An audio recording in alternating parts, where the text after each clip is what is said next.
बिस्मिल्लाहिर्रहमानिर्रहीम। नाज़रीन कराम, मैं हूं आपसे मुखातिब एहसान बेग और आप देख रहे हैं YouTube channel conversations and learning with एहसान बेग। हमारी आज की वीडियो इस लिहाज से इंतहाई अहम है कि ये तलबा को ये रहनुमाई फ़राहम करेगी कि हमें किस तरीके से SLOs बेस एग्ज़ामिनेशन के अंदर अपने जवाबात तहरीर करने हैं। तो हम तफसीली तौर पे इसके कुछ तकनीकी नुकात का जायज़ा लेंगे।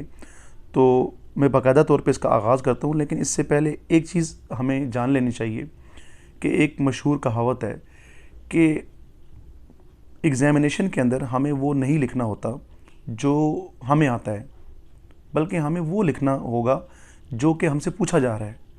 एक बड़ी कॉमन सेंस ही आम फहम बात है कि एक 3 घंटे के जो पेपर के अंदर सवालात दिए जाते हैं वो पूरी बुक का अहाता नहीं करते। उस बुक के अंदर मुख्तलिफ़ सवालों को, मुख्तलिफ़ कॉन्सेप्ट्स को पूछा जाता है मुख्तलिफ़ एंगल्स के साथ। तो पूरी बुक तो हम उसमें लिख भी नहीं सकते। तो लिहाजा जो टॉपिक हमसे पूछा जा रहा है उस टॉपिक के मुतालिक भी हमें सारा कुछ नहीं लिखना जो हमें आता है, बल्कि हमें वो लिखना है कि जो हमसे पूछा जा रहा है। और बिलखुसूस इस वीडियो के अंदर हम देखेंगे कि हमें उस तरीके से लिखना है जिस तरीके से हमसे पूछा जा रहा है। तो वो क्या तरीका है उसे हम जानने की कोशिश करते हैं। In order to boost understanding of SLOs base examination, इस वीडियो का मकसद ये है कि हम अपनी SLOs बेस एग्जामिनेशन की जो अंडरस्टैंडिंग है उसको बढ़ा सकें। इसलिए कि गुज़िश्ता 8 साल तक एक स्टूडेंट जिस निज़ाम के तहत पढ़ के आया है, अगर वो उसी निज़ाम के तहत या उसी तरीके निज़ाम को फॉलो करते हुए दोबारा से 9वीं क्लास में, जब वो मैट्रिक में एंटर हुआ है, 9th क्लास में, अगर फेडरल बोर्ड के किसी पेपर में अपने पेपर में जवाबात तहरीर करेगा तो उसे खातिर खा आउटपुट नहीं मिलेगा। ना सिर्फ ये कि वो अच्छे नंबर हासिल नहीं कर सकता, बल्कि ख़दशा है कि वो कामयाब ना हो सके। तो हमें जो है इस नए SLOs बेस्ड असेसमेंट सिस्टम को समझना है, और ताकि इसको समझकर हम टेक्निकली इसको डील करें और मैक्सिमम आउटपुट हासिल कर सकें। तो हम बुनियादी तौर पे इंट्रोडक्शन चाहेंगे इस वीडियो के अंदर। जो कमांड वर्ड्स हैं, ये एक्शन वर्ब्स हैं, और उसके साथ साथ कोग्निटिव डोमेन की कुछ जो तारीफ़ें हैं उनको हम जानेंगे। ये मैट्रिक लेवल पे और इंटरमीडिएट लेवल पे बैक वक्त जो है ना, दोनों सूरतों में ये काबिल अमल है। तो हम शुरू करते हैं जी, बाकायदा तौर पे इसका आगाज़ करते हैं। असल में definitions of cognitive levels in achieving SLOs ये सब बहुत ज़रूरी हैं, क्योंकि इन डेफिनेशंस को सामने रख कर क्वेश्चंस को फार्मूलेट किया जाता है। फिर दूसरे नंबर पे एक्शन वर्ब्स हैं या कमांड वर्ड्स हैं, हम कह सकते हैं। ये वो वर्ड्स होते हैं किसी सवाल में जिन्हें देखकर या पढ़कर हम समझ सकते हैं कि हमसे किस गहराई तक कितना वसी जवाब मांगा जा रहा है।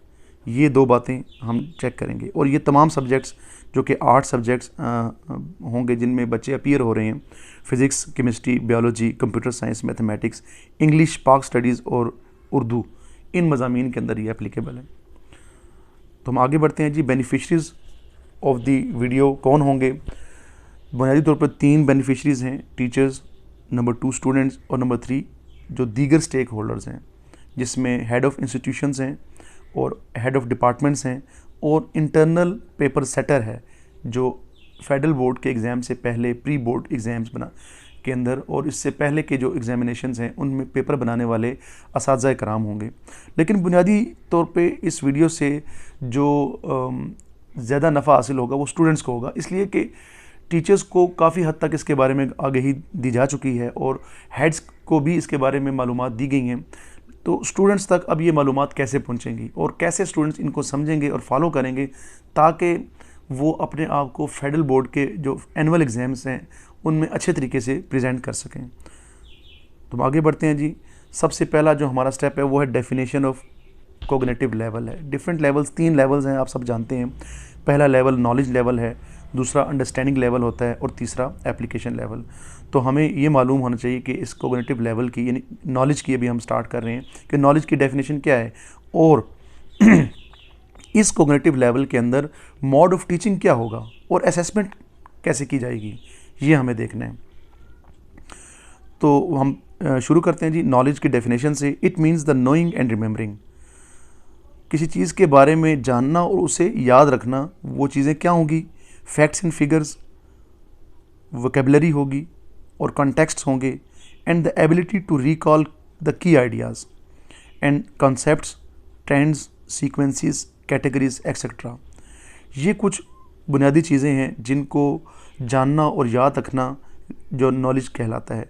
अब नॉलेज को कैसे आगे पढ़ाया जा सकता है, नॉलेज लेवल के जो सवालात हैं और उनको कैसे इवेल्युएट किया जा सकता है, उनको असेसमेंट के तहत उन्हें कैसे हम एग्जामिनेशन में प्रेजेंट कर सकते हैं। तो उसमें आप देख सकते हैं, वर्ड्स मैं आपके सामने पढ़ देता हूँ। Who, when, where, what, list, define, describe, identify, label, tabulate, quote, name, state etcetera. ये वो वर्ड्स हैं जो कि इस बात का इशारा देते हैं कि ये नॉलेज लेवल का सवाल है और इसमें हमें नोइंग और रिमेंबरिंग के हद तक बात को डिस्कस करना है। और इसकी तफसील आपके सामने आ चुकी है कि ये नोइंग क्या होगी। फैक्ट्स एंड फिगर भी हो सकते हैं, ये कोई की आइडियाज़ हो सकते हैं, उनको रिपीट करना हो सकता है, या कुछ कॉन्सेप्ट्स हैं। तो ये पहला और बुनियादी लेवल है। अब हम चलते हैं दूसरे लेवल की तरफ। कोग्निटिव डोमेन का जो दूसरा लेवल है, अंडरस्टैंडिंग लेवल। अंडरस्टैंडिंग की डेफिनेशन ये है कि it requires understanding the information, grasping meaning, interpreting facts, comparing, contrasting, grouping, inferring causes or reasons, seeing patterns, organizing parts, making links, summarizing, solving, identifying motives and finding the evidences etc. यानी ये वो बुनियादी चीज़ें होंगी जो understanding level के question में हमें मद्देनज़र रखनी होती हैं। अब इनको पढ़ाया कैसे जा सकता है और इनको एसेस कैसे किया जा सकता है? इनको पढ़ाने और एसेस करने के लिए, यानी कि इवेल्युएट करने के लिए, एग्ज़ाम लेने के लिए जो वर्ड्स इस्तेमाल की जाते हैं वो हैं why, how, show, demonstrate, paraphrase, interpret, summarise, explain, prove, identify the main idea और theme, predict, compare, differentiate, discuss, chart the course और direction, report and solve etcetera. तो देखें, आप देख सकते हैं कि इसमें तमाम मज़ामीन के अंदर ये वर्ड्स आ सकते हैं, चाहे वो कोई भी सब्जेक्ट हो। तो हमें ये देखना है कि अंडरस्टैंडिंग के लेवल पे चीज़ों को थोड़ा सा ज़्यादा एलेबरेट करना होगा, चूँकि इसमें अंडरस्टैंडिंग इंफॉर्मेशन को हमें देखना है और हम कैसे इंटरप्रेट करते हैं फैक्ट्स को। यानी एक चीज़ जो हमें मालूम हो गई है और वो हमें याद भी है, अब हम उसको कैसे समझें हैं, उसकी जो थोड़ी सी फहम है गहराई में, वो अंडरस्टैंडिंग लेवल के ऊपर आपसे डिमांड की जाती है। और उनके जो पॉइंटिंग वर्ड्स हैं वो आपके सामने पढ़ दिए गए हैं, वाई, हाउ, शो वगैरह। मैं तमाम अल्फाज के बजाय चंद एक अल्फाज को इस्तेमाल करता हूँ ताकि आपको मिसालों से बात वाज़ेह हो जाए। हम कह सकते हैं कि वाई का वर्ड है, वाई, बिलफर्ज हम फिज़िक्स के सब्जेक्ट में वाई को इस्तेमाल करके एक छोटा सा सवाल आपसे के सामने जिक्र करते हैं। Why the passengers fall outward when a बस टेक्स अ टर्न। जब एक बस टर्न लेती है तो जो पैसेंजर्स हैं, सवारियां हैं, वो एक जानिब को, बाहर की जानिब को क्यों गिरते हैं? अब ये अंडरस्टैंडिंग लेवल का सवाल है और आप सब जानते हैं कि इसका जवाब हमें जो न्यूटन का फर्स्ट लॉ है, लॉ ऑफ इनर्शिया है, उसके मुताबिक देना है। तो हमें अंडरस्टैंडिंग के लिए इन वर्ड्स को याद रखना है कि अंडरस्टैंडिंग लेवल क्या होगा और इन वर्ड्स के साथ उसका क्या ताल्लुक़ है। हम आगे चलते हैं जी। तीसरा लेवल होगा हमारा application level. Application level requires using information और कॉन्सेप्ट्स इन न्यू सिचुएशन। ये ज़रा ब्रॉडर लेवल है। इसमें हमने देखना है कि वो जो इन्फॉर्मेशन हमें मालूम भी है और उसकी गहराई भी हम जानते हैं, लेकिन इसे अब नए कॉन्सेप्ट्स के अंदर, यानी इन कॉन्सेप्ट्स को नई सिचुएशन में कैसे इस्तेमाल करना है, ये एप्लीकेशन लेवल है। यानी हम फर्स्ट लॉ के